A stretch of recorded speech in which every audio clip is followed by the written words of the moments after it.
ಶ್ರೀ ಕ್ಷೇತ್ರದಲ್ಲಿ ಲಕ್ಷದೀಪೋತ್ಸವ ಸಂದರ್ಭ ಆಯೋಜಿಸಿದ್ದ ಸಾಹಿತ್ಯ ಸಮ್ಮೇಳನದ 88ನೇ ಅಧಿವೇಶನವನ್ನು ಬೆಂಗಳೂರಿನ ಹಿರಿಯ ವಿದ್ವಾಂಸ ಡಾಕ್ಟರ್ ಎಸ್ ರಂಗನಾಥ್ ದೀಪ ಬೆಳಗಿ ಉದ್ಘಾಟಿಸಿದರು. 8ನೇ ಅಧಿವೇಶನದಲ್ಲಿ ಅಧ್ಯಕ್ಷ ಪೀಠವನ್ನು ಅಲಂಕರಿಸಿರುವ ನಮ್ಮ ನಾಡಿನ ಹಿರಿಯ ಸಾಹಿತಿಗಳು, ಖ್ಯಾತ ವಿಮರ್ಶಕರು ಆಗಿರುವ ಡಾಕ್ಟರ್ ನರಹಳ್ಳಿ ಬಾಲಸುಬ್ರಹ್ಮಣ್ಯಂ ಅವರಿಗೆ ಅಧ್ಯಕ್ಷತೆ ವಹಿಸಿದ್ದ ಖ್ಯಾತ ವಿಮರ್ಶಕ ಡಾಕ್ಟರ್ ನರಹಳ್ಳಿ ಬಾಲಸುಬ್ರಹ್ಮಣ್ಯ ಮಾತನಾಡುತ್ತಾ, ಕಾಲಕ್ಕೆ ತಕ್ಕಂತೆ ಪರಂಪರೆ ಬಗ್ಗೆ ಗೌರವ ಉಳಿಸಿಕೊಂಡು ಆಧುನಿಕತೆಯ ಸ್ಪರ್ಶ ನೀಡಿದಾಗ ಅದು ಹೆಚ್ಚು ಮೌಲ್ಯಯುತವಾಗಿ ವಿಶ್ವಾಸಾರ್ಹತೆಯನ್ನು ಪಡೆಯುತ್ತದೆ. ಧರ್ಮದ ನಡೆ ಸಮಾಜದ ಕಡೆಗೆ ಆಗಬೇಕು ಎಂದು ಅವರು ಹೇಳಿದರು. ಧರ್ಮಕ್ಕೆ ಮಾತ್ರ ಹೃದಯದೊಂದಿಗೆ ಮಾನವೀಯತೆಯ ಸ್ಪರ್ಶ ಇರಬೇಕು. ನಂಬಿಕೆಯೇ ಧರ್ಮಸ್ಥಳದ ಶಕ್ತಿ, ನಂಬಿಕೆಯೇ ದೇವರು. ಕಳೆದ 8 ಶತಮಾನಗಳಿಂದ ಧರ್ಮಸ್ಥಳದಲ್ಲಿ ಇದನ್ನು ಪಾಲಿಸಿಕೊಂಡು ಬರಲಾಗಿದೆ. ಇಂದು ಎಲ್ಲೆಡೆ ಧರ್ಮ ಮತ್ತು ರಾಜಕೀಯ ಎರಡೂ ಕ್ಷೇತ್ರಗಳು ಭ್ರಷ್ಟವಾಗಿವೆ ಎಂದು ಅವರು ವಿಷಾದ ವ್ಯಕ್ತಪಡಿಸಿದರು. ಧರ್ಮಸ್ಥಳದಲ್ಲಿ ಅನ್ನದಾನ, ವಿದ್ಯಾದಾನ, ಔಷಧಿ ದಾನ ಮತ್ತು ಅಭಯದಾನ ಎಂಬ ಚತುರ್ವಿಧ ದಾನ ಪರಂಪರೆಯೊಂದಿಗೆ ಡಾಕ್ಟರ್ ಡಿ ವೀರೇಂದ್ರ ಹೆಗ್ಗಡೆ ಅವರು ಯುವ ಜನತೆಯಲ್ಲಿ ಮತ್ತು ಮಹಿಳೆಯರಲ್ಲಿ ಆತ್ಮವಿಶ್ವಾಸ ತುಂಬ ಸ್ವಶಕ್ತಿ ದಾನವನ್ನು ಅಳವಡಿಸಿಕೊಂಡು ಕ್ರಾಂತಿಕಾರಿ ಸುಧಾರಣೆ ಮಾಡಿದ್ದಾರೆ. ಧರ್ಮದ ನಡಿಗೆಯನ್ನು ಸಮಾಜದ ಕಡೆಗೆ ತಿರುಗಿಸಿದ್ದಾರೆ. ಇಂದು ಎಲ್ಲೆಡೆ ಸತ್ಯ ಕಣ್ಮರೆಯಾಗುತ್ತಿದ್ದು ಸುಳ್ಳು ಮತ್ತು ಅವ್ಯವಹಾರಗಳೇ ವಿಜೃಂಭಿಸುತ್ತಿವೆ. ಆದರೆ ಧರ್ಮಸ್ಥಳದಲ್ಲಿ ಸತ್ಯ, ಧರ್ಮ, ನ್ಯಾಯ ಮತ್ತು ನೀತಿ ನೆಲೆ ನಿಂತಿದೆ ಎಂದು ಅವರು ಮೆಚ್ಚುಗೆ ವ್ಯಕ್ತಪಡಿಸಿದರು. ಚಿಂತನೆಯ ಧರ್ಮಾಧಿಕಾರಿಗಳಾದ ನಾನು ಅತ್ಯಂತ ಗೌರವದಿಂದ ಕಾಣುವ ಸನ್ಮಾನ್ಯ ವೀರೇಂದ್ರ ಹೆಗ್ಗಡೆಯವರೇ, ಗೆಳೆಯರಾದ ರಂಗನಾಥ್ ಅವರೇ, ರಂಗನಾಥ್ ಅವರ ತಂದೆ ಪ್ರೊಫೆಸರ್ ರಾಮಸ್ವಾಮಿ ಅವರು ನನ್ನ ಮೇಷ್ಟ್ರು. ನಾನು ಆನರ್ಸ್ ವಿದ್ಯಾರ್ಥಿಯಾಗಿದ್ದಾಗ ಸೆಂಟ್ರಲ್ ಕಾಲೇಜಿನಲ್ಲಿ ಇಂಗ್ಲೀಷ್ ಪ್ರಾಧ್ಯಾಪಕರು. ನಾನು ಕಂಡ ಅತ್ಯಂತ ಶ್ರೇಷ್ಠ ಅಧ್ಯಾಪಕರಲ್ಲಿ ರಾಮಸ್ವಾಮಿಯವರು ಕೂಡ ಒಬ್ಬರು. ಅವರ ಸುಪುತ್ರ ರಂಗನಾಥ್ ಅವರು. ರಂಗನಾಥ್ ಅವರಿಗೆ ಸಂಸ್ಕೃತದ ಆಳವಾದ ಜ್ಞಾನ ಇದೆ. ಜೊತೆಗೆ ಅವರ ಮನೆಯಲ್ಲಿಯೇ ಪಾಶ್ಚಾತ್ಯ ಸಾಹಿತ್ಯದ ನಿಧಿಯ ರೀತಿಯಲ್ಲಿ ಅವರ ತಂದೆ ರಾಮಸ್ವಾಮಿಯವರಿದ್ದರು. ಹೀಗಾಗಿ ಭಾರತೀಯ ಹಾಗೂ ಪಾಶ್ಚಾತ್ಯ ಎರಡೂ ಸಾಹಿತ್ಯದ ಆಳವಾದ ತಿಳುವಳಿಕೆಯನ್ನು ಅವರು ಹೊಂದಿದ್ದಾರೆ. ನೀವು ಅವರ ಮಾತುಗಳನ್ನು, ನಿರರ್ಗಳವಾದ ಮಾತುಗಳನ್ನು ಕೇಳುವಾಗ ಪಾಶ್ಚಾತ್ಯ ಲೇಖಕರು, ಭಾರತೀಯ ಲೇಖಕರ ಉಲ್ಲೇಖಗಳನ್ನು ನೀವು ಗಮನಿಸಿದಿರಿ. ಇವತ್ತಿನ ಉಪನ್ಯಾಸಕರಾದ ಗೆಳೆಯರಾದ ಪುಂಡಿಕಾಯಿ ಗಣಪತಿ ಭಟ್ ಅವರೇ, ಜ್ಯೋತಿಶಂಕರ್ ಅವರೇ ಹಾಗೂ ಹರ್ಷೇಂದ್ರ ಕುಮಾರ್ ಅವರೇ. ಹರ್ಷೇಂದ್ರ ಕುಮಾರ್ ಅವರ ಬಗ್ಗೆ ನಾನು ಒಂದು ಮಾತನ್ನು ವಿಶೇಷವಾಗಿ ಹೇಳಬೇಕು, ಆಮೇಲೆ ಹೇಳ್ತೀನಿ ಸಂದರ್ಭ ಬಂದಾಗ. ಮಾಸ್ತಿಯವರು ನನಗೆ ನನ್ನ ಮೊದಲ ಪುಸ್ತಕಕ್ಕೆ ಮಾಸ್ತಿಯವರು ಬೆನ್ನುಡಿ ಬರೆದರು, ರಾಜರತ್ನಂ ಮುನ್ನುಡಿ ಬರೆದರು. ಮಾಸ್ತಿಯವರನ್ನು ಆಗಾಗ ಭೇಟಿ ಆಗ್ತಾಯಿದ್ದೆ. ಅವ್ರು ಹೇಳ್ತಾಯಿದ್ರು, ಸತ್ಯ ಅಪ್ರಿಯವಾಗದ ಹಾಗೆ ಹೇಳೋದು ತುಂಬ ಕಷ್ಟ ಅಂತ. ಹಾಗೆಯೇ ಸತ್ಯವನ್ನು ಸ್ತುತಿಯಾಗದ ಹಾಗೆ ಹೇಳೋದು ಕಷ್ಟ ಅಂತ.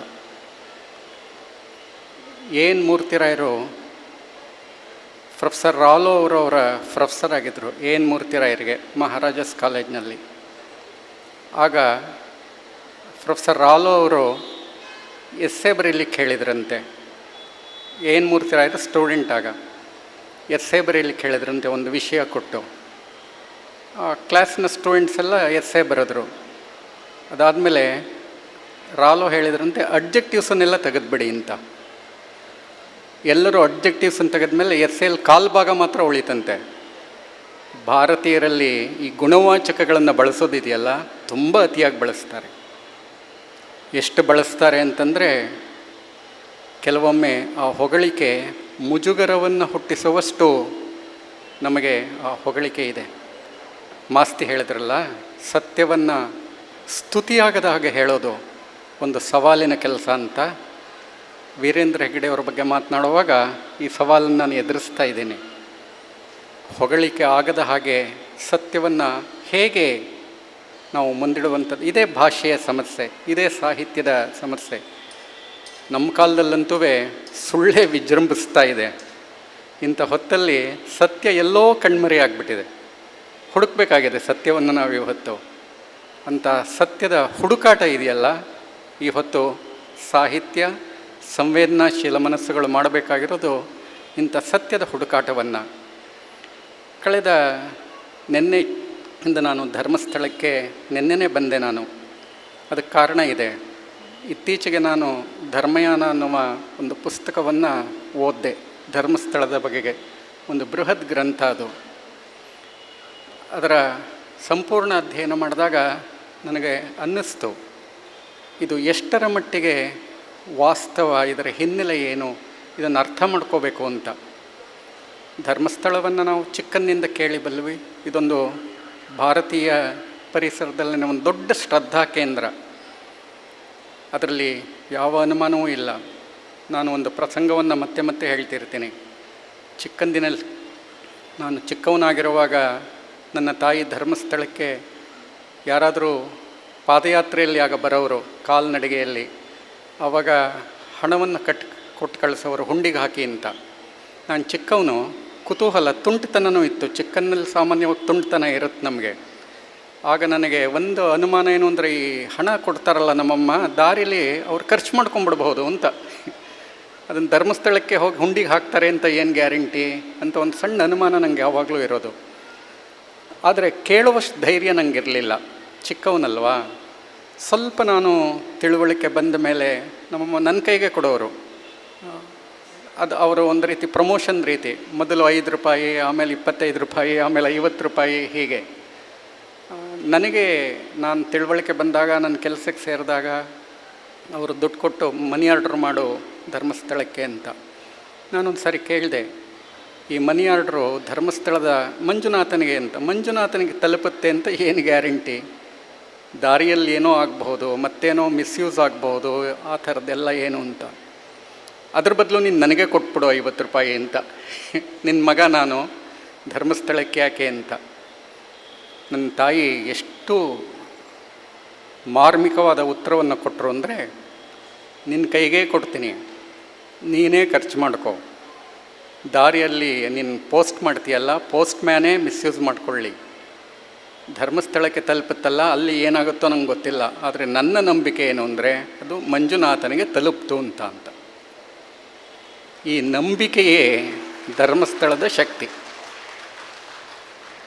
ಇದು 50 ವರ್ಷದ ಹಿಂದಿನ ಮಾತಲ್ಲ, ನೆನ್ನೆಯ ಮಾತು ಕೂಡ ನಿಜ.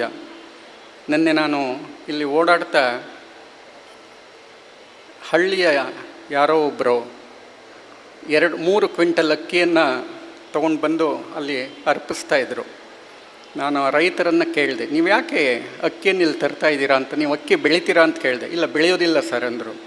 ನಮ್ಮದು ಬರಡು ಭೂಮಿ, ಬೆಳೆಯೋದಿಲ್ಲ ಅಂತ. ಮತ್ತೆ ಹೇಗೆ ಅಂದರು? ಕೊಂಡ್ಕೊಂಡಿದ್ದೀವಿ ಅಂದರು. ಕೊಂಡ್ಕೊಂಡು ಯಾಕ್ರೆ ಇಲ್ಲಿಗೆ ಧರ್ಮಸ್ಥಳಕ್ಕೆ ಕೊಡ್ತೀರಾ, ನಿಮ್ಮ ಮನೇಲೇ ಉಪಯೋಗಿಸಿ ಅದನ್ನು ಅಂತ ನಾನು ಕುತೂಹಲದಿಂದ ಅವರನ್ನು ಕೇಳಿದೆ.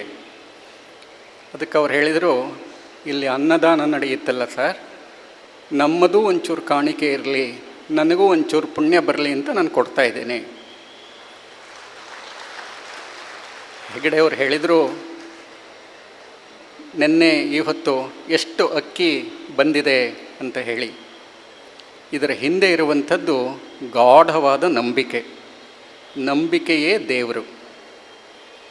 ಈ ನಂಬಿಕೆಯನ್ನು ಕಾಪಾಡೋದಿರುತ್ತಲ್ಲ, ತುಂಬ ಕಷ್ಟ. ಆಧುನಿಕ ಜಗತ್ತಿನ ದೊಡ್ಡ ಸವಾಲೇನು ಅಂತಂದರೆ, ಈ ನಂಬಿಕೆಯನ್ನು ಹೇಗೆ ಕಾಪಾಡ್ಕೊಳ್ಳೋದು ಜನಸಾಮಾನ್ಯರಲ್ಲಿ ಅಂತ. ಧರ್ಮಸ್ಥಳದ ಶಕ್ತಿ ಇರೋದೇ ನನಗನ್ನಿಸಿದ್ದು, ಇಂಥ ನಂಬಿಕೆಯನ್ನು 8 ಶತಮಾನಗಳಿಂದ ಜತನದಿಂದ ಕಾಪಾಡ್ಕೊಂಡು ಬಂದಿದ್ದಾರೆ. ಬಹಳ ದೊಡ್ಡ ಶಕ್ತಿ ಇದು. ಅದು ಹೇಗೆ ಸಾಧ್ಯ ಆಗಿದೆ ಅದು ಬೇರೆಯ ಮಾತು. ಆದರೆ ಈ ನಂಬಿಕೆಯನ್ನು ಅಂದಿನಿಂದ ಇಂದಿನವರೆಗೆ ಇವತ್ತಿಗೂ ಕಾಪಾಡ್ಕೊಂಡು ಬಂದಿರೋದಿದೆಯಲ್ಲ, ನಾವಿಲ್ಲಿ ಏನನ್ನೇ ಕೊಟ್ಟರೂ ಅದು ಸಾರ್ಥಕವಾಗಿ ಬಳಕೆ ಆಗುತ್ತೆ, ಒಂದು ಪೈಸೆ ಕೂಡ ಪೋಲಾಗೋದಿಲ್ಲ. ಇದು ಜನಮಾನಸದಲ್ಲಿ ಧರ್ಮಸ್ಥಳದ ಬಗ್ಗೆ ಇರುವ ಖಚಿತವಾದ ನಂಬಿಕೆ. ಇದಕ್ಕೆ ಕಾರಣರು ಯಾರು ಅಂತಂದರೆ ವೀರೇಂದ್ರ ಹೆಗ್ಗಡೆಯವರು. ಅಂಥದ್ದೊಂದು ವ್ಯಕ್ತಿತ್ವ. ಇವತ್ತು ಧರ್ಮ ಹೇಗಾಗಿದೆ ಅಂತ ನಮಗೆ ಗೊತ್ತಿದೆ. ಇವತ್ತು ಧರ್ಮದ ಸ್ಥಿತಿ ಇಂಥ ಹೊತ್ತಲ್ಲಿ ಧರ್ಮದ ಬಗೆಗಿನ ನಂಬಿಕೆಯನ್ನು ಕಾಪಾಡುವಂಥದ್ದೇ ಒಂದು ಸವಾಲಾಗಿರುವಾಗ ವೀರೇಂದ್ರ ಹೆಗ್ಗಡೆಯವರು ಧರ್ಮ ವೀರೇಂದ್ರ ಹೆಗ್ಗಡೆಯವರನ್ನು ಕಾಪಾಡ್ತಿದೆ ಅನ್ನೋದಕ್ಕಿಂತ ವೀರೇಂದ್ರ ಹೆಗ್ಗಡೆಯವರು ಧರ್ಮವನ್ನು ರಕ್ಷಿಸ್ತಾ ಇದ್ದಾರೆ ಅಂತ ಹೇಳಿದ್ರೆ ಇದು ಉತ್ಪ್ರೇಕ್ಷೆಯ ಮಾತು ಆಗೋದಿಲ್ಲ ಅಂತ ನನಗನ್ನಿಸುತ್ತೆ. ಧರ್ಮ ಎರಡು ಪ್ರಬಲವಾದ ಕ್ಷೇತ್ರಗಳು ನಮ್ಮನ್ನು ಅತ್ಯಂತ ಗಾಢವಾಗಿ ಪ್ರಭಾವಿಸುವಂಥದ್ದು. ನಾವು ಒಪ್ಪಲಿ ಬಿಡಲಿ, ಒಂದು ರಾಜಕೀಯ, ಇನ್ನೊಂದು ಧರ್ಮ. ಇವೆರಡು ನಮ್ಮ ಬದುಕಿನ ರಚನಾ ವಿನ್ಯಾಸವನ್ನು ರೂಪಿಸುವ ಅತ್ಯಂತ ಪ್ರಬಲವಾದ ಶಕ್ತಿಗಳು. ಇವೆರಡೂ ನಮ್ಮ ಕಾಲದಲ್ಲಿ ಭ್ರಷ್ಟವಾಗಿಬಿಟ್ಟಿವೆ. ಧರ್ಮನೂ ಭ್ರಷ್ಟವಾಗಿದೆ, ರಾಜಕೀಯವೂ ಭ್ರಷ್ಟವಾಗಿದೆ. ಅದಕ್ಕೇ ಮಾರ್ಕ್ವೆಸ್ ಅಂತ ಚಿಂತಕ ಹೇಳ್ತಾನೆ, ಇಂಥ ಹೊತ್ತಲ್ಲಿ ನಮ್ಮನ್ನು ಕಾಪಾಡುವ ಶಕ್ತಿ ಯಾವುದು ಅಂತ, ಯಾವುದು ನಮ್ಮನ್ನು ರಕ್ಷಿಸಬೇಕೋ, ಯಾವುದು ನಮಗೆ ನಮ್ಮ ಬದುಕಿಗೆ ವಿಶ್ವಾಸವನ್ನು ತುಂಬಬೇಕೋ ಅಂತ ಎರಡೂ ಪ್ರಬಲವಾದ ಶಕ್ತಿಗಳು ಭ್ರಷ್ಟವಾಗಿರುವಾಗ ನಮ್ಮನ್ನು ಕಾಪಾಡುವಂತಹ ಶಕ್ತಿ ಯಾವುದು ಅಂತ ಅವನು ಹೇಳ್ತಾನೆ. ಸಾಹಿತ್ಯಕ್ಕೆ ಶಕ್ತಿ ಇದೆ ಅಂತ ಅವನು ಹೇಳ್ತಾನೆ. ಅದು ಹೇಗೆ ಅನ್ನೋದನ್ನು ನಾವು ನಂತರ ಗಮನಿಸ್ಬೋದು. ಸಂವೇದನಾಶೀಲರಿಗೆ ಅದು ಗೊತ್ತಿದೆ. ನಮ್ಮ ರಂಗನಾಥ್ ಕೂಡ ಹೇಳಿದ್ರಲ್ಲ, ಸಾಹಿತ್ಯಕ್ಕೆ ಈ ಬಗೆಯ ಔಷಧೀಯ ಗುಣ ಇದೆ ಅಂತ. ಖಂಡಿತ ನಿಜ. ಸಾಹಿತ್ಯಕ್ಕೆ ಒಂದು ಔಷಧೀಯ ಗುಣ ಇದೆ. ಸಮಾಜಕ್ಕೆ, ವ್ಯಕ್ತಿಗೆ, ಸಮಾಜದ ಆರೋಗ್ಯವನ್ನು, ವ್ಯಕ್ತಿಯ ಬದುಕನ್ನು ಹಸನು ಮಾಡುವಂಥ ಶಕ್ತಿ ಸಾಹಿತ್ಯಕ್ಕಿದೆ ಅನ್ನೋದನ್ನು ನಾವು ಗಮನಿಸಬಹುದು. ಧರ್ಮಸ್ಥಳದ ಶಕ್ತಿ ಏನು ಅಂತ ನಾನು ಕುತೂಹಲದಿಂದ ಅಧ್ಯಯನ ಮಾಡಿದೆ. ಪರಂಪರೆ ಮತ್ತು ಆಧುನಿಕತೆ ಇವೆರಡರ ಬಗೆಗೆ ಗಾಢವಾದ ಒಂದು ಸಂಬಂಧವನ್ನು ಈ ಸಂಸ್ಥೆ ರೂಢಿಸ್ತಾ ಇದೆ ಎನ್ನುವಂಥದ್ದು ಬಹಳ ಮುಖ್ಯ. ಆಧುನಿಕತೆಯ ಸ್ಪರ್ಶ ಇಲ್ಲದ ಪರಂಪರೆ ಇರುತ್ತಲ್ಲ, ಅದು ಜಡ ಸಂಪ್ರದಾಯ ಆಗಿಬಿಡುತ್ತೆ. ಸಂಪ್ರದಾಯದ ಬಗ್ಗೆ ನಮಗೆ ಅನೇಕ ಸಂದರ್ಭಗಳಲ್ಲಿ ಪರಂಪರೆಗೂ ಸಂಪ್ರದಾಯಕ್ಕೂ ವ್ಯತ್ಯಾಸ ಇದೆ. ಜಡವಾದ ಆಚರಣೆ ಸಂಪ್ರದಾಯ, ಅರ್ಥಪೂರ್ಣವಾದ ಆಚರಣೆ ಪರಂಪರೆ. ನಮ್ಮಲ್ಲಿ ಅನೇಕ ಸಲ ಪರಂಪರೆಯ ತಿಳುವಳಿಕೆ ಇಲ್ಲದೆ ಕೇವಲ ಆಧುನಿಕತೆ ಅಂತ ತಿಳ್ಕೊಂಡಿರೋರು ಸಿನಿಕರಾಗಿಬಿಡ್ತಾರೆ. ಆಧುನಿಕತೆಯ ಸ್ಪರ್ಶ ಇಲ್ಲದೆ ಕೇವಲ ಪರಂಪರೆಯ ಬಗ್ಗೆ ಮಾತನಾಡೋರು ಜಡರಾಗಿಬಿಡ್ತಾರೆ. ಇವತ್ತಿಗೆ ಸಲ್ಲೋದೇ ಇಲ್ಲ. ಹಿರಿಯರ ವಿವೇಕ, ಯೌವನದ ಉತ್ಸಾಹ ಇವೆರಡು ಒಟ್ಟಿಗೆ ಹೋಗಬೇಕು. ಬಹಳ ಮುಖ್ಯವಾದದ್ದು. ಪರಂಪರೆಯ ಬಗ್ಗೆ ಗೌರವ ಇರಬೇಕು, ಆಧುನಿಕತೆಯ ಸ್ಪರ್ಶ ಅದಕ್ಕಿರಬೇಕು. ಆಗ ಮಾತ್ರ ಪರಂಪರೆ ಸಮಕಾಲೀನತೆಗೆ ಸಲ್ಲುವಂಥದ್ದು. ಅಡಿಗರು ಇದನ್ನು ತುಂಬ ಚೆನ್ನಾಗಿ ಹೇಳ್ತಾರೆ. ನೆಲಕ್ಕೆ ತಳಕ್ಕೆ ಗುದ್ದಲಿಯೊತ್ತಿ ಕುಕ್ಕಿದರೆ ಖಂಡೀತು ಗೆರೆ ಮೆರೆಯುವ ಚಿನ್ನದದಿರು. ನೀವು ಆಳಕ್ಕೆ ಹೋದಷ್ಟು ಅಂದರೆ ಪರಂಪರೆಗೆ, ನೀವು ಪರಂಪರೆಗೆ ಹೋದಷ್ಟು ಚಿನ್ನ ಅದಿರು ಸಿಗುತ್ತೆ.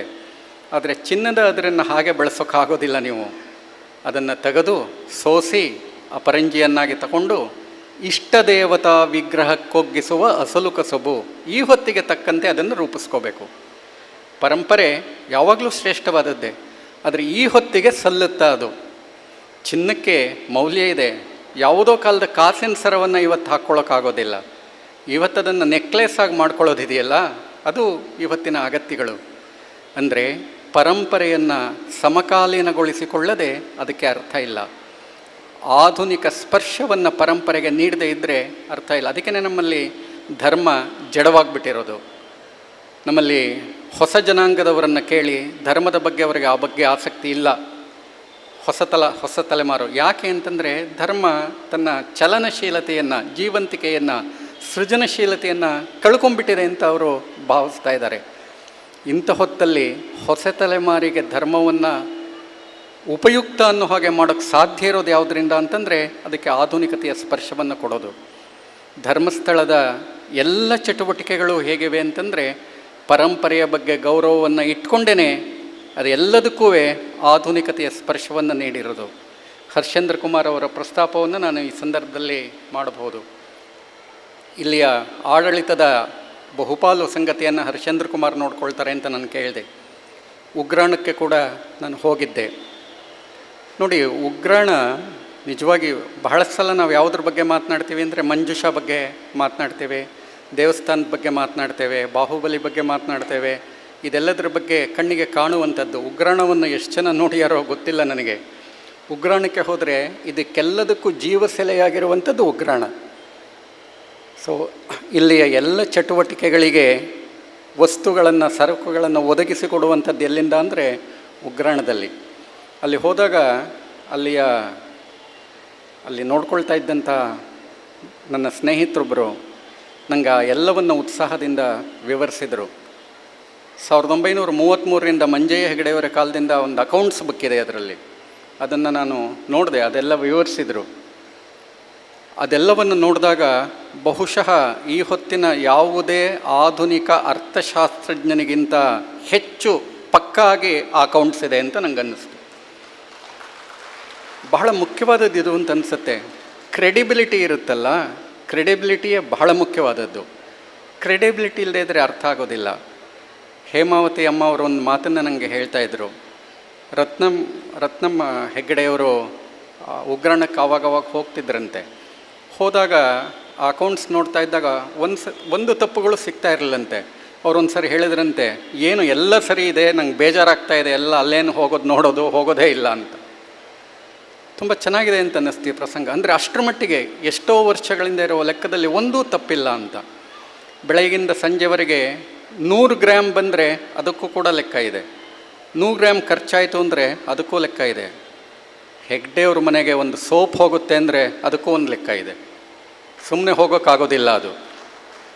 ಅಂದರೆ ಈ ರೀತಿಯ ಕ್ರೆಡಿಬಿಲಿಟಿಯನ್ನು ಕಾಪಾಡೋದು ಇರುತ್ತಲ್ಲ, ಇದು ಯಾವುದೇ ಸಂಸ್ಥೆಗೆ ಗೌರವವನ್ನು ತರುವಂಥ ವಿಚಾರ. ಇವತ್ತು ಎಲ್ಲ ಸಂಸ್ಥೆಗಳೂ ಕ್ರೆಡಿಬಿಲಿಟಿಯನ್ನು ಕಳ್ಕೊಂಡ್ಬಿಟ್ಟಿವೆ. ಧರ್ಮಸ್ಥಳ ಈ ಕ್ರೆಡಿಬಿಲಿಟಿಯನ್ನು ಕಾಪಾಡದೇ ಇದೆ ಅಂತ. ನೀವು ಅನ್ನಶಾಲೆಗೆ ಹೋಗಿ ನೋಡಿದರೂ ಗೊತ್ತಾಗುತ್ತೆ ಎಷ್ಟೊಂದು ಆಧುನಿಕತೆ ಅಂತ.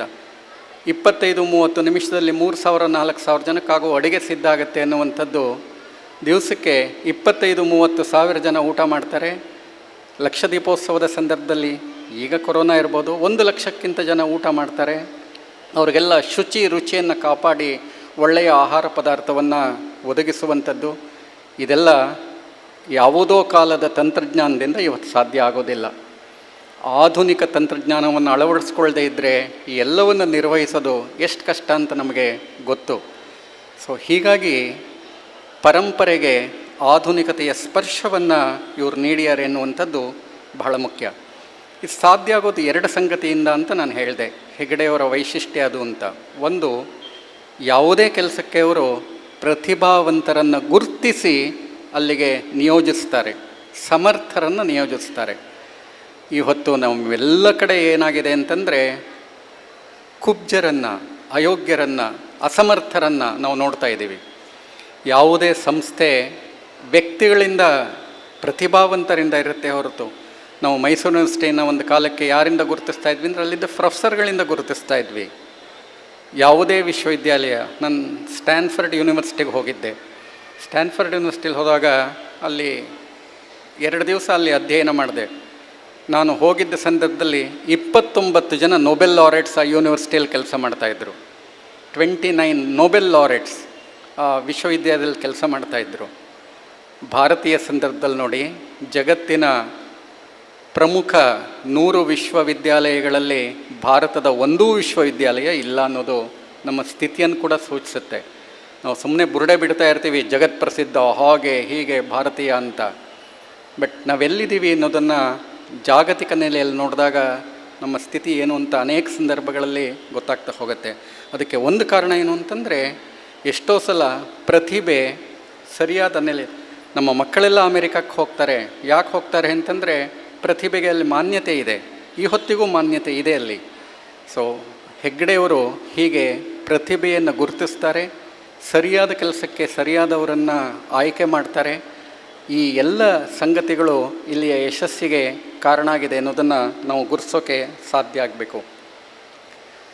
ಈ ಹೊತ್ತು ಚತುರ್ಧಾನ ಪರಂಪರೆಯ ಬಗ್ಗೆ ನಾವೆಲ್ಲರೂ ಮಾತನಾಡ್ತೀವಿ. ರಂಗನಾಥ್ ಕೂಡ ಹೇಳಿದರು, ಮೂಲ ಆಶಯವೇ ಧರ್ಮಸ್ಥಳದ್ದು ಈ ಚತುರ್ಧಾನ ಪರಂಪರೆ. ಬಹುಶಃ ಎಂಥ ದೊಡ್ಡ ಮನಸ್ಸು ಈ ಚತುರ್ಧಾನ ಪರಂಪರೆಯನ್ನು ರೂಪಿಸ್ತು ಅಂತ ಇವತ್ತು ನೆನಪಿಸ್ಕೊಂಡ್ರೆ ನನಗೆ ಶಿರಸಾಷ್ಟಾಂಗ ನಮಸ್ಕಾರವನ್ನು ಆ ಪ್ರತಿಭೆಗೆ ಮಾಡಬೇಕು ಅಂತ ಅನಿಸುತ್ತೆ. ಸಮಾಜದಲ್ಲಿ ಬಹಳ ಮುಖ್ಯವಾಗಿರುವಂಥದ್ದು ಈ 4 ದಾನಗಳು: ಅನ್ನದಾನ, ವಿದ್ಯಾದಾನ, ಔಷಧದಾನ, ಅಭಯದಾನ. ಬದುಕಿಗೆ ಬಹಳ ಮುಖ್ಯ ಆಗಿರುವಂಥದ್ದು 2 ಕ್ಷೇತ್ರಗಳು, ಒಂದು ಶಿಕ್ಷಣ, ಇನ್ನೊಂದು ಆರೋಗ್ಯ. ಎರಡೂ ಒಂದು ರೀತಿ ಒಂದು ಕಾಲಕ್ಕೆ ಸೇವಾ ವಲಯಗಳಾಗಿತ್ತು. ನಮ್ಮ ಕಾಲದಲ್ಲಿ ಈ ಎರಡೂ ಉದ್ಯಮಗಳಾಗೋಯಿತು. ವಿದ್ಯೆನೂ ಉದ್ಯಮವಾಗೋಯ್ತು. ಇವತ್ತು ಆರೋಗ್ಯವೂ ಉದ್ಯಮವಾಗಿ ರೂಪಾಂತರ ಆಗೋಯಿತು. ಇವತ್ತು ಗಮನಿಸಿ, ಹಣ ಮಾಡಬೇಕು ಅನ್ನೋ ಹಾಗಿದ್ದರೆ ನಮ್ಮ ಎಲ್ಲ ಜನಪ್ರತಿನಿಧಿಗಳು, ಉದ್ಯಮಿಗಳು ಎಲ್ಲರದ್ದು ಒಂದೊಂದು ಆಸ್ಪತ್ರೆ ಇದೆ, ಒಂದೊಂದು ಕಾಲೇಜ್ ಇದೆ. ಕಾಲೇಜ್ ಯಾಕೆ ಮಾಡ್ತಾರೆ ಅಂತಂದರೆ, ಆಸ್ಪತ್ರೆ ಯಾಕೆ ಕಟ್ಟಿಸ್ತಾರೆ ಅಂದರೆ ಸೇವೆಗೆ ಅಂತಲ್ಲ, ಹಣವನ್ನು ಮಾಡಬಹುದು ಅಂತ ಕಟ್ಟಿಸ್ತಾ ಹೋಗ್ತಿದ್ದಾರೆ.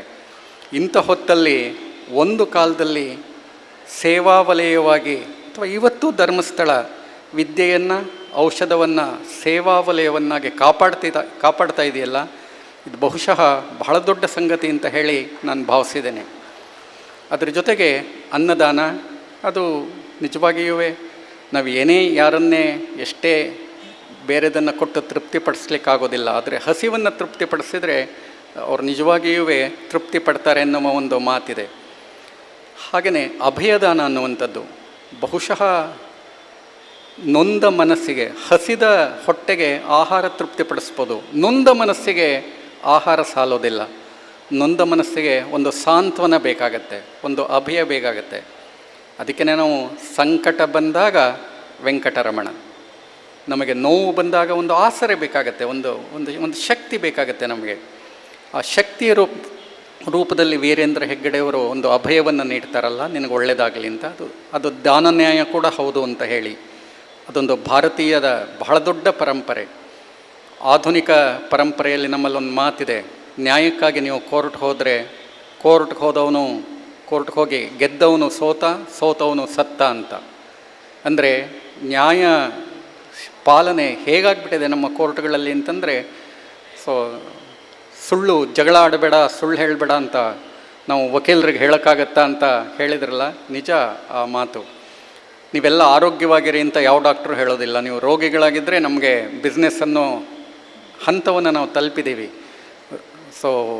ಒಂದು ಕಾಲಕ್ಕೆ ವೈದ್ಯರನ್ನು ದೇವರು ಅಂತ ಕರೀತಾ ಇದ್ವಲ್ಲ, ಆ ಪರಿಕಲ್ಪನೆಗೂ ಈ ಹೊತ್ತಿಗೂ ಇರೋ ವ್ಯತ್ಯಾಸವನ್ನು ಗಮನಿಸಬೇಕು. ಇಂಥ ಹೊತ್ತಲ್ಲಿ ಅಭಯದಾನ ಅನ್ನುವಂಥದ್ದು ನೊಂದ ಮನಸ್ಸಿಗೆ ಶಕ್ತಿಯನ್ನು, ಸಾಂತ್ವನವನ್ನು ನೀಡುವಂಥ ಅದಕ್ಕೆ ಅರ್ಹರಾಗಿರೋರು ಬೇಕು. ಯಾರ್ಯಾರೋ ಹೇಳಿದ್ರೆ ನಾವು ಕೇಳೋಕ್ಕೆ ಸಿದ್ಧ ಇಲ್ಲ, ಅಂಥದ್ದೊಂದು ದಾನವನ್ನು ನೀಡ್ತಿದ್ದಾರೆ ಅಂತ. ಬಟ್ ಈ ಹೊತ್ತು ನಂಗೆ ಅನಿಸುತ್ತೆ, ಹಿರಿಯರು ಹಾಕಿಕೊಟ್ಟ ಈ 4 ದಾನಗಳ ಜೊತೆಗೆ ಮತ್ತೊಂದು ದಾನವನ್ನು ವೀರೇಂದ್ರ ಹೆಗ್ಗಡೆಯವರು ಇವತ್ತು ಸೇರಿಸ್ಕೋಬೇಕು ಇದಕ್ಕೆ ಅಂತ. ಪಂಚದಾನ ಅಂತ ಇದಾಗಬೇಕು ಅಂತ ನನಗನ್ನಿಸ್ತಾ ಇದೆ. ಅದು ಯಾವುದು ಅಂತಂದರೆ ಸ್ವಶಕ್ತಿ ದಾನ ಅಂತ. ಅನೇಕ ಗ್ರಾಮೀಣ ಪ್ರದೇಶದ ಯುವತಿಯರಲ್ಲಿ ಆತ್ಮವಿಶ್ವಾಸವನ್ನು ತುಂಬಿ ಸ್ವಉದ್ಯೋಗವನ್ನು ನೀವು ಮಾಡಿ ಅಂತ ಹೇಳಿ ಸ್ತ್ರೀ ಸಂಘಗಳ ಮೂಲಕ, ರೂಟ್ ಸೆಟ್ ಮೂಲಕ ಮಾಡ್ತಿರೋ ಕೆಲಸ ಇದೆಯಲ್ಲ, ಬಹುಶಃ ಇದಕ್ಕಿಂತ ಸಾರ್ಥಕವಾದ ಕೆಲಸವನ್ನು ನಾನು ಜಾಗತಿಕವಾಗಿ ಯಾವುದೇ ಧಾರ್ಮಿಕ ಸಂಸ್ಥೆಯಲ್ಲಿ ನಾನು ನೋಡಿಲ್ಲ. ಇದು ನನ್ನ ಖಚಿತವಾದ ನಿಲುವು ಇದು. ಅದರಿಂದನೇ ಈ ಹೊತ್ತು ಚತುರ್ದಾನಕ್ಕೆ ಬದಲಾಗಿ ಪಂಚದಾನ ಅನ್ನುವಂಥದ್ದು ಇನ್ನೊಂದು ಬಹಳ ಮುಖ್ಯವಾದ ಒಂದು ಘೋಷವಾಕ್ಯ ನನಗಿವತ್ತು ಅನ್ನಿಸ್ತಾ ಇರೋದು, ಧರ್ಮದ ನಡಿಗೆ ಸಮಾಜದ ಕಡೆಗೆ ಅಂತ. ಸಮಾಜ ಧರ್ಮಕ್ಕೆ ಬರಬೇಕು ಅಂತ ನಾವು ಬಯಸ್ತಾ ಇದ್ದೀವಿ. ಸಮಾಜ ಧರ್ಮಕ್ಕೆ ಬರುವಂಥದ್ದಲ್ಲ, ಧರ್ಮ ಸಮಾಜದ ಬಳಿಗೆ ಹೋಗಬೇಕಾಗಿದೆ. ಬಹಳ ಮುಖ್ಯ ಇದು. ಈ ಹೊತ್ತು ಧರ್ಮಸ್ಥಳದಲ್ಲಿ ಧರ್ಮದ ಸ್ವರೂಪ ಹೇಗಿದೆ ಅಂತಂದರೆ, ಕೇವಲ ಮಂಜುನಾಥನ ಆರಾಧನೆಯಲ್ಲಿ ಅಥವಾ ಜನರ ಮೌಢ್ಯವನ್ನು ಬಳಸ್ಕೊಂಡು ಇವತ್ತು ನಾವು ದೇವಸ್ಥಾನಗಳು ಕೆಲವೊಂದು ನೋಡ್ತೀವಿ, ಎಷ್ಟು ಆದಾಯ ಬಂತು, ಎಷ್ಟು ಕೋಟಿ ಬಂತು, ಹಾಗೆ ಯಾವುದು ಶ್ರೀಮಂತ ದೇವಾಲಯ. ಆಶ್ಚರ್ಯ ಆಗತ್ತೆ ನನಗೆ. ದೇವಾಲಯದ ಶ್ರೀಮಂತಿಕೆಯನ್ನು ಹಣದಿಂದ ಅಳೆಯೋದಾದರೆ ಒಬ್ಬ ವ್ಯಾಪಾರಿಗೂ ದೇವಸ್ಥಾನಕ್ಕೂ ವ್ಯತ್ಯಾಸ ಏನ್ರಿ? ಹಣದಿಂದ ನಾವು ಶ್ರೀಮಂತಿಕೆಯನ್ನು ಅಳೆಯೋಕ್ಕಾಗತ್ತಾ? ದೇವಸ್ಥಾನದ ಶ್ರೀಮಂತಿಕೆ ಜನರಿಗೆ ನೀನು ಎಷ್ಟು ಸಾರ್ಥಕವಾದ ಉಪಯುಕ್ತವಾದ ಕೆಲಸವನ್ನು ಮಾಡಿದೆ ಅನ್ನೋದ್ರ ಮೇಲೆ ಧರ್ಮದ ನೆಲೆಗಟ್ಟು ನಿಂತಿರುವಂಥದ್ದು. ಧರ್ಮಸ್ಥಳ ಹೀಗೆ ನಾಡಿನ ಅನೇಕ ಭಾಗಗಳ ಗ್ರಾಮೀಣ ಜನರಿಗೆ ಅಭಯವನ್ನು, ವಿಶ್ವಾಸ, ಅದರಲ್ಲೂ ಮಹಿಳೆಯರಿಗೆ ಸ್ತ್ರೀ ಸಹಾಯ ಸಂಘಗಳನ್ನು ನಾನು ಇವತ್ತು ನಮ್ಮ ಹಳ್ಳಿಯಲ್ಲೂ ನೋಡಿದ್ದೇನೆ. ನಮ್ಮ ಮಂಡ್ಯ ಜಿಲ್ಲೆಯ ಮೇಲುಕೋಟೆಯ ಪಾಂಡವಪುರ ತಾಲೂಕಿನ ಒಂದು ಪುಟ್ಟ ಹಳ್ಳಿಯಲ್ಲಿ ಧರ್ಮಸ್ಥಳದ ಸ್ತ್ರೀ ಸಹಾಯ ಸಂಘದ ಪ್ರಭಾವವನ್ನು ನಾನಲ್ಲಿ ಕಾಣ್ತಾ ಇದ್ದೇನೆ. ನನ್ನ ಹಳ್ಳಿಯ ಪಕ್ಕದ ಒಂದು ಊರಿನಲ್ಲಿ ದೇವಸ್ಥಾನದ ಜೀರ್ಣೋದ್ಧಾರವನ್ನು ಧರ್ಮಸ್ಥಳ ಹಮ್ಮಿಕೊಂಡಿದೆ ಅನ್ನೋದನ್ನು ನಾನು ನೋಡ್ತಾ ಇದ್ದೀನಿ. ಇದರ ಜೊತೆಗೇ ಇನ್ನೂ ಒಂದು ಮಾತನ್ನು ನಾನಿಲ್ಲಿ ಪ್ರಸ್ತಾಪ ಮಾಡಬೇಕು. ಅದು ಧರ್ಮಸ್ಥಳದಲ್ಲಿ ಹೆಗ್ಗಡೆ ಪರಂಪರೆ ಒಂದಿದೆ. ಆದರೆ ಹೆಗ್ಗಡತಿ ಪರಂಪರೆಯೊಂದನ್ನು ಗುರುತಿಸಬೇಕಾಗಿದೆ ಹೆಗ್ಡೆಯವರೇ ನೀವು. ಇಲ್ಲದೇ ಇದ್ರೆ ಅದು ಅನ್ಯಾಯ ಮಾಡಿದಾಗತ್ತೆ ಅಂತ ನನಗೆ ಅನ್ನಿಸ್ತಾ ಇದೆ. ಸೊ ರತ್ನಮ್ಮ ಹೆಗ್ಗಡೆಯವರು ಇರ್ಬೋದು, ಹೇಮಾವತಿ ಹೆಗ್ಗಡೆಯವರು ಇರ್ಬೋದು, ಅದಕ್ಕಿಂತ ಹಿಂದಿನ ಹೆಗ್ಗಡತಿ ಅವ್ರ ಹೆಸರುಗಳು ನಮಗೆ ಗೊತ್ತಾಗ್ತಾ ಇಲ್ಲ. ನೀವು ಹೇಳಬೇಕು. ನೀವು ನಿಮ್ಮ ಮಾತುಗಳನ್ನು, ನಿಮ್ಮ ಬದುಕಿನ ಅನೇಕ ಸಂಗತಿಗಳನ್ನು ನಾನು ಕೇಳಿದ್ದೇನೆ, ಓದಿದ್ದೇನೆ. ಅದರಲ್ಲಿ ನೀವು ಹೇಳ್ತೀರಿ ನಿಮ್ಮ ಮೇಲೆ ಗಾಢವಾದ ಪ್ರಭಾವವನ್ನು ಬೀರಿದವ್ರು ನಿಮ್ಮ ತಾಯಿ ಅಂತ. ನಿಮ್ಮ ತಾಯಿಯವರು ಮಾಡಿದ ಕೆಲಸಗಳೇ ಅವ್ರ ಹೆಸರಲ್ಲಿ ನನ್ನ ಶ್ರೀಮತಿ ಕೂಡ ಅವರೊಂದು ಪ್ರಶಸ್ತಿಯನ್ನು, ರತ್ನಮ್ಮ ಹೆಗ್ಗಡೆ ಪ್ರಶಸ್ತಿಯನ್ನು ಅವರು ಪಡೆದಿದ್ದಾರೆ. ನಾನು ಹೇಳೋದು, ಹೆಗ್ಗಡೆ ಪರಂಪರೆಯ ಬಗ್ಗೆ ನಮಗೆಲ್ಲ ಮಾಹಿತಿಗಳು ಸಿಗುತ್ತೆ. ನೀವು ಜಗತ್ತಿನ ಅಥವಾ ನಾಡಿನ ಸ್ತ್ರೀ ಸಂಕುಲದ ಬಗ್ಗೆ ಇಷ್ಟೆಲ್ಲ ಆಸಕ್ತಿಯನ್ನು ವಹಿಸ್ತಿರೋರು ನಿಮ್ಮ ಮನೆಯ ಹೆಗ್ಗಡತಿಯರ ಬಗ್ಗೆ ಕೂಡ ಅವರ ಪರಂಪರೆಯನ್ನು, ಚರಿತ್ರೆಯನ್ನು ಗುರುತಿಸಿ ಅವರಿಗೂ ಅದರಿಂದನೇ ನಂಗೆ ಅನ್ನಿಸ್ತು. ಹೇಮಾವತಿಯವರು ಇಲ್ಲಿ ಬಂದು ಅವ್ರು ಸಂಕೋಚ ಪಟ್ಕೊಳ್ತಾರೆ. ನೀವು ಸಂಕೋಚ ಪಟ್ಕೋಬಾರ್ದು ಹೇಮಾವತಿಯವರೇ, ನೀವು ಇಲ್ಲಿ ಬಂದು ಕೂತ್ಕೋಬೇಕು. ಅದರಿಂದ ಅದು ಅಗತ್ಯ ಇದೆ ಅಂತ ನಾನು ಹೇಳುವಂಥದ್ದು. ಇತ್ತೀಚೆಗೆ ಅವರು ವಾತ್ಸಲ್ಯ ಅನ್ನುವ ಪತ್ರಿಕೆಯಲ್ಲಿ ಓದಿದೆ ನಾನು. ಆ ವಾತ್ಸಲ್ಯ ಅನ್ನುವ ಪರಿಕಲ್ಪನೆ ಎಲ್ಲೋ ಹಳ್ಳಿಯಲ್ಲೋ ಮತ್ತೊಂದು ಕಡೆಯೋ ಅಸಹಾಯಕ ಪರಿಸ್ಥಿತಿಯಲ್ಲಿರುವ ಒಂದು ಹೆಣ್ಣಿನ ಬದುಕಿಗೆ ಭರವಸೆಯನ್ನು ನೀಡುವಂತಹ ಒಂದು ಪರಿಕ್ರಮವನ್ನು ಆ ವಾತ್ಸಲ್ಯ ಯೋಜನೆ ಒಳಗೊಂಡಿದೆ ಎನ್ನುವಂಥದ್ದು. ಧರ್ಮಕ್ಕೆ ಮಾನವೀಯತೆಯ ಸ್ಪರ್ಶ ಸಿಗೋದು ಹೀಗೇ. ಇಲ್ಲದೇ ಇದ್ದರೆ ಧರ್ಮ ಯಾಕ್ರಿ ಬೇಕು? ನಿಜವಾದ ಧರ್ಮದ ಶಕ್ತಿ ಎಲ್ಲಿದೆ ಅಂತಂದರೆ ಮಾನವೀಯತೆಯಲ್ಲಿ ಧರ್ಮದ ಶಕ್ತಿ ಇರುವಂಥದ್ದು. ಇಂಥ ಇನ್ನೂ ಸ್ಪಷ್ಟವಾಗಿ ಹೇಳಬೇಕು ಅಂತಂದರೆ ಧರ್ಮಕ್ಕೆ ಪುರುಷ ಹೃದಯ ಅಲ್ಲ ಬೇಕಾಗಿರೋದು, ಮಾತೃ ಹೃದಯ ಬೇಕಾಗಿರುವಂಥದ್ದು. ಆದ್ದರಿಂದ ಹೀಗಾಗಿ ಈ ಧರ್ಮಸ್ಥಳದಲ್ಲಿ ವೀರೇಂದ್ರ ಹೆಗ್ಗಡೆಯವರ ಎಲ್ಲ ಸಮರ್ಥ ನೇತೃತ್ವದ ಜೊತೆಗೆ ಮಾತೃ ಹೃದಯವೂ ಸೇರಿಕೊಂಡಿದೆ ಅನ್ನುವಂಥದ್ದು ಬಹಳ ಮುಖ್ಯವಾದ ಸಂಗತಿ ಅಂತ ಹೇಳಿ ನನಗೆ ಅನ್ನಿಸ್ತಾ ಇದೆ. ಅನೇಕ ಚಟುವಟಿಕೆಗಳನ್ನ ನೋಡ್ಬೋದು.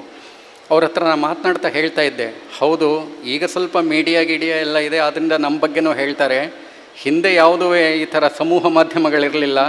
ನಾವು ಮನೆಯಲ್ಲಿ ಮಾತನಾಡ್ತಾ ಇದ್ವಿ, ಅವರಿಗೆಲ್ಲ ಸಲಹೆಗಳನ್ನು ಕೊಡ್ತಾ ಇದ್ವಿ, ಅವರು ಅದನ್ನು ಮಾಡ್ತಾಯಿದ್ರು, ನಮ್ಮ ಪಾಡಿಗೆ ನಾವು ಇರ್ತಾಯಿದ್ವಿ ಅಂತ. ಬಹುಶಃ ನಮ್ಮ ರಾಜ ಮಹಾರಾಜರನ್ನು ನೋಡಿದ್ರೂ ಗೊತ್ತಾಗತ್ತೆ.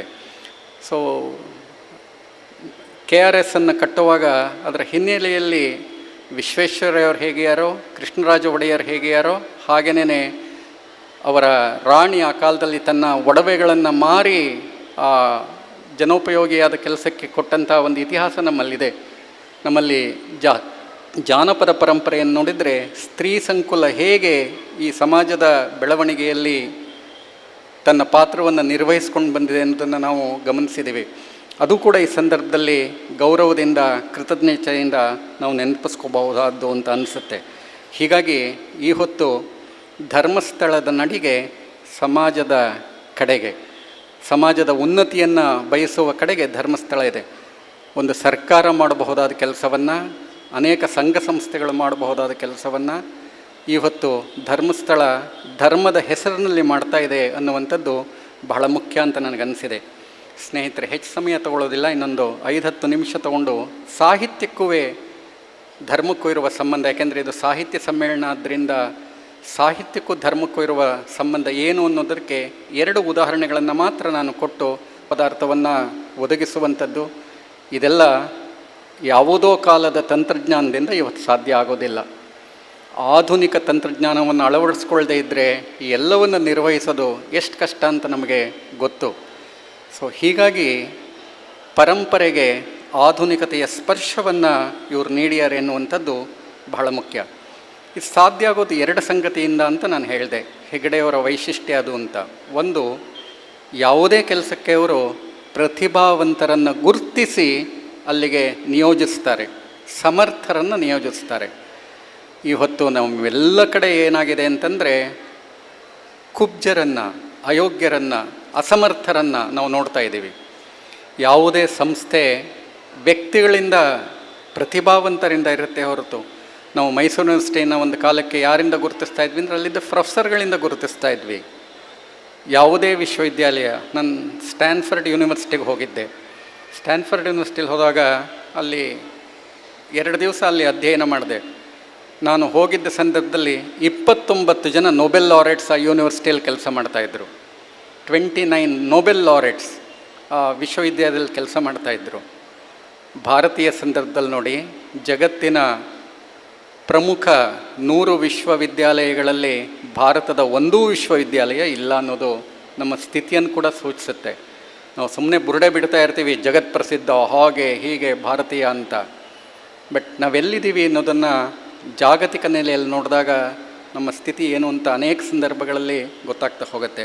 ಅದಕ್ಕೆ ಒಂದು ಕಾರಣ ಏನು ಅಂತಂದರೆ, ಎಷ್ಟೋ ಸಲ ಪ್ರತಿಭೆ ಸರಿಯಾದ ನೆಲೆ, ನಮ್ಮ ಮಕ್ಕಳೆಲ್ಲ ಅಮೇರಿಕಕ್ಕೆ ಹೋಗ್ತಾರೆ. ಯಾಕೆ ಹೋಗ್ತಾರೆ ಅಂತಂದರೆ ಪ್ರತಿಭೆಗೆ ಅಲ್ಲಿ ಮಾನ್ಯತೆ ಇದೆ, ಈ ಹೊತ್ತಿಗೂ ಮಾನ್ಯತೆ ಇದೆ ಅಲ್ಲಿ.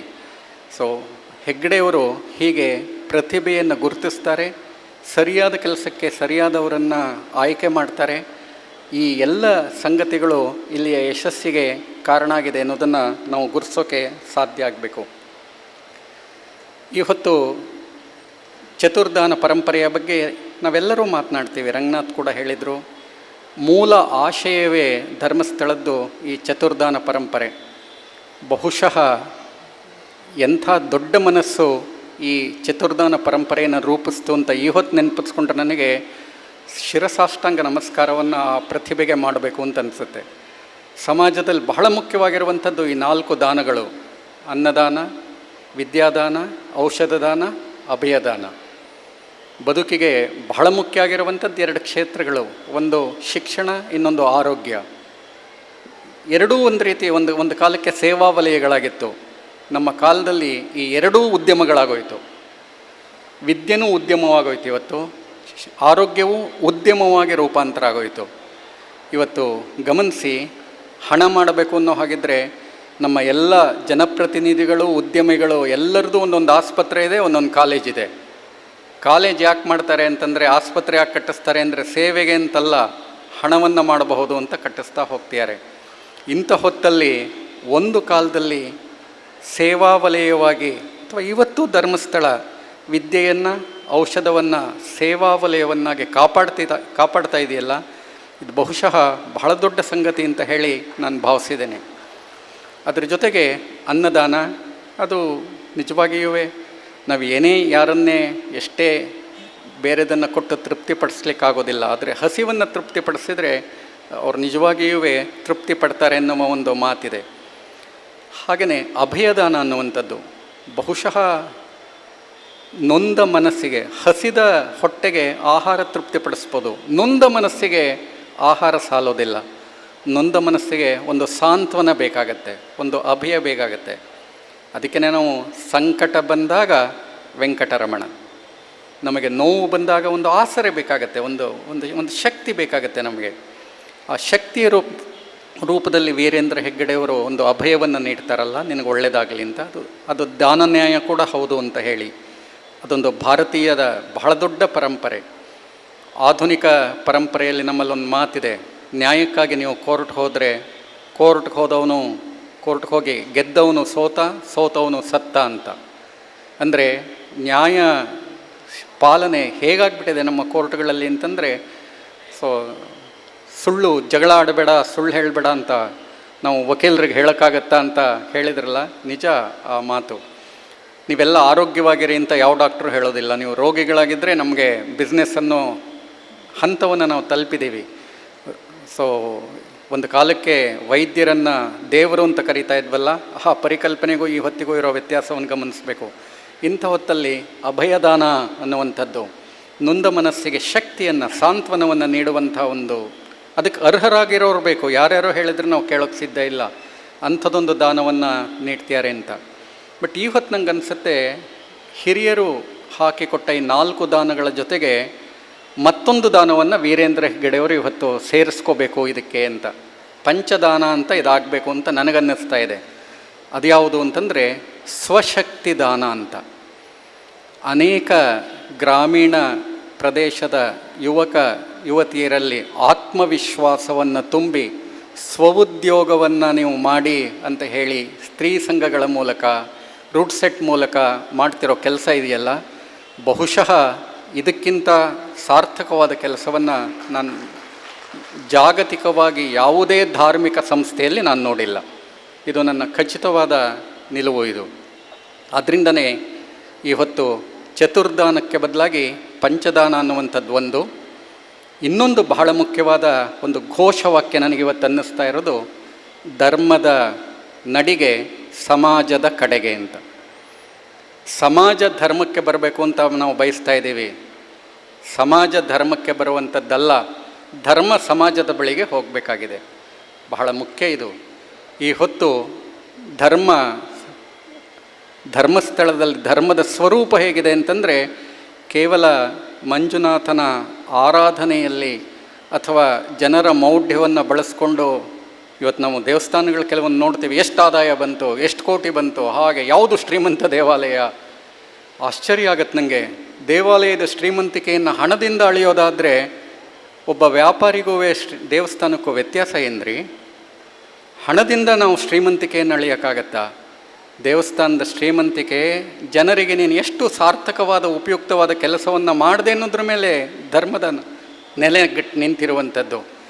ಧರ್ಮಸ್ಥಳ ಹೀಗೆ ನಾಡಿನ ಅನೇಕ ಭಾಗಗಳ ಗ್ರಾಮೀಣ ಜನರಿಗೆ ಅಭಯವನ್ನು, ವಿಶ್ವಾಸ, ಅದರಲ್ಲೂ ಮಹಿಳೆಯರಿಗೆ ಸ್ತ್ರೀ ಸಹಾಯ ಸಂಘಗಳನ್ನು ನಾನು ಇವತ್ತು ನಮ್ಮ ಹಳ್ಳಿಯಲ್ಲೂ ನೋಡಿದ್ದೇನೆ. ನಮ್ಮ ಮಂಡ್ಯ ಜಿಲ್ಲೆಯ ಮೇಲುಕೋಟೆಯ ಪಾಂಡವಪುರ ತಾಲೂಕಿನ ಒಂದು ಪುಟ್ಟ ಹಳ್ಳಿಯಲ್ಲಿ ಧರ್ಮಸ್ಥಳದ ಸ್ತ್ರೀ ಸಹಾಯ ಸಂಘದ ಪ್ರಭಾವವನ್ನು ನಾನಲ್ಲಿ ಕಾಣ್ತಾ ಇದ್ದೇನೆ. ನನ್ನ ಹಳ್ಳಿಯ ಪಕ್ಕದ ಒಂದು ಊರಿನಲ್ಲಿ ದೇವಸ್ಥಾನದ ಜೀರ್ಣೋದ್ಧಾರವನ್ನು ಧರ್ಮಸ್ಥಳ ಹಮ್ಮಿಕೊಂಡಿದೆ ಅನ್ನೋದನ್ನು ನಾನು ನೋಡ್ತಾ ಇದ್ದೀನಿ. ಇದರ ಜೊತೆಗೇ ಇನ್ನೂ ಒಂದು ಮಾತನ್ನು ನಾನಿಲ್ಲಿ ಪ್ರಸ್ತಾಪ ಮಾಡಬೇಕು.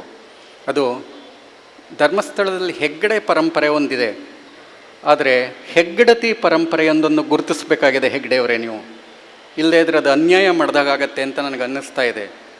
ಸೊ ರತ್ನಮ್ಮ ಹೆಗ್ಗಡೆಯವರು ಇರ್ಬೋದು, ಹೇಮಾವತಿ ಹೆಗ್ಗಡೆಯವರು ಇರ್ಬೋದು, ಅದಕ್ಕಿಂತ ಹಿಂದಿನ ಹೆಗ್ಗಡತಿ ಅವ್ರ ಹೆಸರುಗಳು ನಮಗೆ ಗೊತ್ತಾಗ್ತಾ ಇಲ್ಲ. ನೀವು ಹೇಳಬೇಕು. ನೀವು ನಿಮ್ಮ ಮಾತುಗಳನ್ನು, ನಿಮ್ಮ ಬದುಕಿನ ಅನೇಕ ಸಂಗತಿಗಳನ್ನು ನಾನು ಕೇಳಿದ್ದೇನೆ, ಓದಿದ್ದೇನೆ. ಅದರಲ್ಲಿ ನೀವು ಹೇಳ್ತೀರಿ ನಿಮ್ಮ ಮೇಲೆ ಗಾಢವಾದ ಪ್ರಭಾವವನ್ನು ಬೀರಿದವ್ರು ನಿಮ್ಮ ತಾಯಿ ಅಂತ. ನಿಮ್ಮ ತಾಯಿಯವರು ಮಾಡಿದ ಕೆಲಸಗಳೇ ಅವ್ರ ಹೆಸರಲ್ಲಿ ನನ್ನ ಶ್ರೀಮತಿ ಕೂಡ ಅವರೊಂದು ಪ್ರಶಸ್ತಿಯನ್ನು, ರತ್ನಮ್ಮ ಹೆಗ್ಗಡೆ ಪ್ರಶಸ್ತಿಯನ್ನು ಅವರು ಪಡೆದಿದ್ದಾರೆ. ನಾನು ಹೇಳೋದು, ಹೆಗ್ಗಡೆ ಪರಂಪರೆಯ ಬಗ್ಗೆ ನಮಗೆಲ್ಲ ಮಾಹಿತಿಗಳು ಸಿಗುತ್ತೆ. ನೀವು ಜಗತ್ತಿನ ಅಥವಾ ನಾಡಿನ ಸ್ತ್ರೀ ಸಂಕುಲದ ಬಗ್ಗೆ ಇಷ್ಟೆಲ್ಲ ಆಸಕ್ತಿಯನ್ನು ವಹಿಸ್ತಿರೋರು ನಿಮ್ಮ ಮನೆಯ ಹೆಗ್ಗಡತಿಯರ ಬಗ್ಗೆ ಕೂಡ ಅವರ ಪರಂಪರೆಯನ್ನು, ಚರಿತ್ರೆಯನ್ನು ಗುರುತಿಸಿ ಅವರಿಗೂ.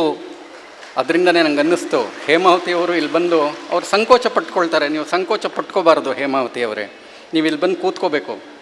ಅದರಿಂದ ಅದು ಅಗತ್ಯ ಇದೆ ಅಂತ ನಾನು ಹೇಳುವಂಥದ್ದು. ಇತ್ತೀಚೆಗೆ ಅವರು ವಾತ್ಸಲ್ಯ ಅನ್ನುವ ಪತ್ರಿಕೆಯಲ್ಲಿ ಓದಿದೆ ನಾನು. ಆ ವಾತ್ಸಲ್ಯ ಅನ್ನುವ ಪರಿಕಲ್ಪನೆ ಎಲ್ಲೋ ಹಳ್ಳಿಯಲ್ಲೋ ಮತ್ತೊಂದು ಕಡೆಯೋ ಅಸಹಾಯಕ ಪರಿಸ್ಥಿತಿಯಲ್ಲಿರುವ ಒಂದು ಹೆಣ್ಣಿನ ಬದುಕಿಗೆ ಭರವಸೆಯನ್ನು ನೀಡುವಂತಹ ಒಂದು ಪರಿಕ್ರಮವನ್ನು ಆ ವಾತ್ಸಲ್ಯ ಯೋಜನೆ ಒಳಗೊಂಡಿದೆ ಎನ್ನುವಂಥದ್ದು. ಧರ್ಮಕ್ಕೆ ಮಾನವೀಯತೆಯ ಸ್ಪರ್ಶ ಸಿಗೋದು ಹೀಗೇ. ಇಲ್ಲದೇ ಇದ್ದರೆ ಧರ್ಮ ಯಾಕ್ರಿ ಬೇಕು? ನಿಜವಾದ ಧರ್ಮದ ಶಕ್ತಿ ಎಲ್ಲಿದೆ ಅಂತಂದರೆ ಮಾನವೀಯತೆಯಲ್ಲಿ ಧರ್ಮದ ಶಕ್ತಿ ಇರುವಂಥದ್ದು. ಇಂಥ ಇನ್ನೂ ಸ್ಪಷ್ಟವಾಗಿ ಹೇಳಬೇಕು ಅಂತಂದರೆ ಧರ್ಮಕ್ಕೆ ಪುರುಷ ಹೃದಯ ಅಲ್ಲ ಬೇಕಾಗಿರೋದು, ಮಾತೃ ಹೃದಯ ಬೇಕಾಗಿರುವಂಥದ್ದು. ಆದ್ದರಿಂದ ಹೀಗಾಗಿ ಈ ಧರ್ಮಸ್ಥಳದಲ್ಲಿ ವೀರೇಂದ್ರ ಹೆಗ್ಗಡೆಯವರ ಎಲ್ಲ ಸಮರ್ಥ ನೇತೃತ್ವದ ಜೊತೆಗೆ ಮಾತೃ ಹೃದಯವೂ ಸೇರಿಕೊಂಡಿದೆ ಅನ್ನುವಂಥದ್ದು ಬಹಳ ಮುಖ್ಯವಾದ ಸಂಗತಿ ಅಂತ ಹೇಳಿ ನನಗೆ ಅನ್ನಿಸ್ತಾ ಇದೆ. ಅನೇಕ ಚಟುವಟಿಕೆಗಳನ್ನ ನೋಡ್ಬೋದು. ಅವ್ರ ಹತ್ರ ನಾನು ಮಾತನಾಡ್ತಾ ಹೇಳ್ತಾ ಇದ್ದೆ, ಹೌದು ಈಗ ಸ್ವಲ್ಪ ಮೀಡಿಯಾ ಎಲ್ಲ ಇದೆ, ಆದ್ದರಿಂದ ನಮ್ಮ ಬಗ್ಗೆನೂ ಹೇಳ್ತಾರೆ. ಹಿಂದೆ ಯಾವುದೂ ಈ ಥರ ಸಮೂಹ ಮಾಧ್ಯಮಗಳಿರಲಿಲ್ಲ. ನಾವು ಮನೆಯಲ್ಲಿ ಮಾತನಾಡ್ತಾ ಇದ್ವಿ, ಅವರಿಗೆಲ್ಲ ಸಲಹೆಗಳನ್ನು ಕೊಡ್ತಾ ಇದ್ವಿ, ಅವರು ಅದನ್ನು ಮಾಡ್ತಾಯಿದ್ರು, ನಮ್ಮ ಪಾಡಿಗೆ ನಾವು ಇರ್ತಾ ಇದ್ವಿ ಅಂತ. ಬಹುಶಃ ನಮ್ಮ ರಾಜ ಮಹಾರಾಜರನ್ನು ನೋಡಿದ್ರೂ ಗೊತ್ತಾಗತ್ತೆ. ಸೊ KRS ಕಟ್ಟುವಾಗ ಅದರ ಹಿನ್ನೆಲೆಯಲ್ಲಿ ವಿಶ್ವೇಶ್ವರಯ್ಯವ್ರು ಹೇಗೆಯಾರೋ, ಕೃಷ್ಣರಾಜ ಒಡೆಯರ್ ಹೇಗೆಯಾರೋ, ಹಾಗೆಯೇ ಅವರ ರಾಣಿ ಆ ಕಾಲದಲ್ಲಿ ತನ್ನ ಒಡವೆಗಳನ್ನು ಮಾರಿ ಆ ಜನೋಪಯೋಗಿಯಾದ ಕೆಲಸಕ್ಕೆ ಕೊಟ್ಟಂಥ ಒಂದು ಇತಿಹಾಸ ನಮ್ಮಲ್ಲಿದೆ. ನಮ್ಮಲ್ಲಿ ಜಾನಪದ ಪರಂಪರೆಯನ್ನು ನೋಡಿದರೆ ಸ್ತ್ರೀ ಸಂಕುಲ ಹೇಗೆ ಈ ಸಮಾಜದ ಬೆಳವಣಿಗೆಯಲ್ಲಿ ತನ್ನ ಪಾತ್ರವನ್ನು ನಿರ್ವಹಿಸ್ಕೊಂಡು ಬಂದಿದೆ ಅನ್ನೋದನ್ನು ನಾವು ಗಮನಿಸಿದ್ದೀವಿ. ಅದು ಕೂಡ ಈ ಸಂದರ್ಭದಲ್ಲಿ ಗೌರವದಿಂದ, ಕೃತಜ್ಞತೆಯಿಂದ ನಾವು ನೆನಪಿಸ್ಕೋಬಹುದಾದ್ದು ಅಂತ ಅನಿಸುತ್ತೆ. ಹೀಗಾಗಿ ಈ ಹೊತ್ತು ಧರ್ಮಸ್ಥಳದ ನಡಿಗೆ ಸಮಾಜದ ಕಡೆಗೆ, ಸಮಾಜದ ಉನ್ನತಿಯನ್ನು ಬಯಸುವ ಕಡೆಗೆ ಧರ್ಮಸ್ಥಳ ಇದೆ. ಒಂದು ಸರ್ಕಾರ ಮಾಡಬಹುದಾದ ಕೆಲಸವನ್ನು, ಅನೇಕ ಸಂಘ ಸಂಸ್ಥೆಗಳು ಮಾಡಬಹುದಾದ ಕೆಲಸವನ್ನು ಇವತ್ತು ಧರ್ಮಸ್ಥಳ ಧರ್ಮದ ಹೆಸರಿನಲ್ಲಿ ಮಾಡ್ತಾ ಇದೆ ಅನ್ನುವಂಥದ್ದು ಬಹಳ ಮುಖ್ಯ ಅಂತ ನನಗನ್ನಿಸಿದೆ. ಸ್ನೇಹಿತರೆ, ಹೆಚ್ಚು ಸಮಯ ತಗೊಳ್ಳೋದಿಲ್ಲ, ಇನ್ನೊಂದು 5-10 ನಿಮಿಷ ತಗೊಂಡು ಸಾಹಿತ್ಯಕ್ಕೂ ಧರ್ಮಕ್ಕೂ ಇರುವ ಸಂಬಂಧ, ಯಾಕೆಂದರೆ ಇದು ಸಾಹಿತ್ಯ ಸಮ್ಮೇಳನ ಆದ್ದರಿಂದ ಸಾಹಿತ್ಯಕ್ಕೂ ಧರ್ಮಕ್ಕೂ ಇರುವ ಸಂಬಂಧ ಏನು ಅನ್ನೋದಕ್ಕೆ 2 ಉದಾಹರಣೆಗಳನ್ನು ಮಾತ್ರ ನಾನು ಕೊಟ್ಟು, ಮೊದಲನೇ ಉದಾಹರಣೆ, ಕನ್ನಡ ಸಾಹಿತ್ಯ ಮೊದಲಿಂದನೂ ಯಾಕೆ ಧರ್ಮ ಸಾಹಿತ್ಯವನ್ನು ಸಹಭಾಗಿತ್ವ ಬೇಕು ಅಂತಂದರೆ, ಲೋಹಿಯಾ ಇದನ್ನು ತುಂಬ ಚೆನ್ನಾಗಿ ಹೇಳ್ತಾರೆ. ಎಲ್ಲಿ ಧರ್ಮ ಸೃಜನಶೀಲವಾಗಿರೋದಿಲ್ವೋ, ಕ್ರಿಯೇಟಿವ್ ಆಗಿರೋದಿಲ್ವೋ, ಚಿಂತನ ಶಕ್ತಿಯನ್ನು ಬೆಳೆಸ್ಕೊಳ್ಳೋದಿಲ್ವೋ ಅಂಥ ಧರ್ಮ ಕ್ರೌರ್ಯಕ್ಕೆ, ಹಿಂಸೆಗೆ ಕಾರಣ ಆಗತ್ತೆ ಅಂತ. ಈ ಹೊತ್ತು ಧರ್ಮದ ಹೆಸರಿನಲ್ಲಿ ಕೊಲೆ, ಸುಲಿಗೆ, ಹಿಂಸೆ ಏನೆಲ್ಲ ನಡೀತಾ ಇದೆ, ಧರ್ಮಾಂಧರು ಅಂತ ಇವರನ್ನು ಕರಿತೀವಿ. ಎಲ್ಲಿ ಧರ್ಮ ಸೃಜನಶೀಲತೆಯನ್ನು, ಚಿಂತನೆಯನ್ನು ಒಳಗೊಳ್ಳುತ್ತೋ ಅಂಥ ಕಡೆ ಧರ್ಮ ಸಮಾಜಮುಖಿಯಾಗಿ ಸಮಾಜದ ಹಿತವನ್ನು ಕಾಪಾಡುತ್ತೆ. ಹೀಗೆ ಧರ್ಮ ಸೃಜನಶೀಲವಾಗಲಿಕ್ಕೆ, ಚಿಂತನಮುಖಿಯಾಗಲಿಕ್ಕೆ ಕಾರಣ ಸಾಹಿತ್ಯ, ಬಹಳ ಮುಖ್ಯವಾದದ್ದು. ನೋಡಿ, ಆದಿಪುರಾಣದಲ್ಲಿ ಪಂಪ ಧರ್ಮ ಮತ್ತು ಸಾಹಿತ್ಯವನ್ನು ಎಷ್ಟು ಚೆನ್ನಾಗಿ ಹೇಳ್ತಾನೆ ಅಂತಂದರೆ, ಸ್ಪಷ್ಟವಾಗಿ ಹೇಳ್ತಾನೆ. ಧರ್ಮಂ ಪ್ರಧಾನಂ ಅರ್ಥಂ ಧರ್ಮಾಂಗ್ರಿಪ ಫಳಂ ಅದರ್ಕೆ ರಸಮದು ಕಾಮಂ. ಎಷ್ಟು ಚೆನ್ನಾಗಿದೆ ರೀ ಈ ಮಾತು. ಧರ್ಮಂ ಪ್ರಧಾನಂ ಅರ್ಥಂ ಧರ್ಮಾಂಗ್ರಿಪ ಫಳಂ ಅದರ್ಕೆ ರಸಮದು ಕಾಮಂ. ಕಾಮವನ್ನು, ಕಾಮ ಅಂದರೆ ಭೋಗ ಅನ್ನುವ ಅರ್ಥದಲ್ಲಿ, ಅರ್ಥವನ್ನು, ಹಣವನ್ನು ಬಿಟ್ಟು ಬದುಕೋಕ್ಕಾಗತ್ತೆ ಅಂದ್ರಿ ನಾವೆಲ್ಲ ಏನು ಸನ್ಯಾಸಿಗಳ, ವಿರಕ್ತರ? ಯಾರಿಗೆ ಹಣ ಬೇಡ? ಆದ್ದರಿಂದ ನಮ್ಮ ಧರ್ಮದ ನೆಲೆಯಲ್ಲಿ ಕೂಡ ಇವತ್ತು ಹಣವೇ ಬಹಳ ಮುಖ್ಯ ಆಗಿದೆ ಎನ್ನುವ ಹಿನ್ನೆಲೆಯಲ್ಲಿ ಧರ್ಮದ ಅರ್ಥವೂ ಬೇಕು ನಮಗೆ, ಕಾಮವೂ ಬೇಕು, ಸುಖವೂ ಬೇಕು ಬದುಕಿನಲ್ಲಿ. ಅದಕ್ಕೆ ಸುಖ ಪಡಲಿಕ್ಕೆ ಹಣವೂ ಬೇಕು. ಆದರೆ ಆ ಸುಖ, ಹಣ ಧರ್ಮದ ನೆಲೆಯಲ್ಲಿ ಇರಬೇಕು, ಅಧರ್ಮದ ನೆಲೆಯಲ್ಲಿ ಇರಬಾರ್ದು. ಧರ್ಮಂ ಪ್ರಧಾನಂ ಅರ್ಥಂ ಧರ್ಮಾಂಗ್ರಿಪ ಫಲಂ. ಸೊ ಅರ್ಥ ಅನ್ನುವಂಥದ್ದು ಧರ್ಮ ಅನ್ನುವ ವೃಕ್ಷ ಬಿಟ್ಟ ಹಣ್ಣು. ಅದಕ್ಕೆ ರುಚಿಯಲ್ಲಿಂದ ಬರುತ್ತೆ ಅಂತಂದರೆ ಕಾಮದಿಂದ. ಸೊ ಭೋಗದಿಂದ ಸುಖ ಬರುತ್ತೆ. ಭೋಗ ಬದುಕಿಗೆ ಬೇಕು, ಅರ್ಥ ಅಂದರೆ ಹಣ ಬದುಕಿಗೆ ಬೇಕು, ಆದರೆ ಅದು ಧರ್ಮಕ್ಕೆ ಬದ್ಧವಾಗಿರಬೇಕು. ನಮ್ಮ ಸಂಪಾದನೆ ನ್ಯಾಯಯುತವಾಗಿರಬೇಕು, ಧರ್ಮಕ್ಕೆ ಅನುಗುಣವಾಗಿ ಇರಬೇಕು.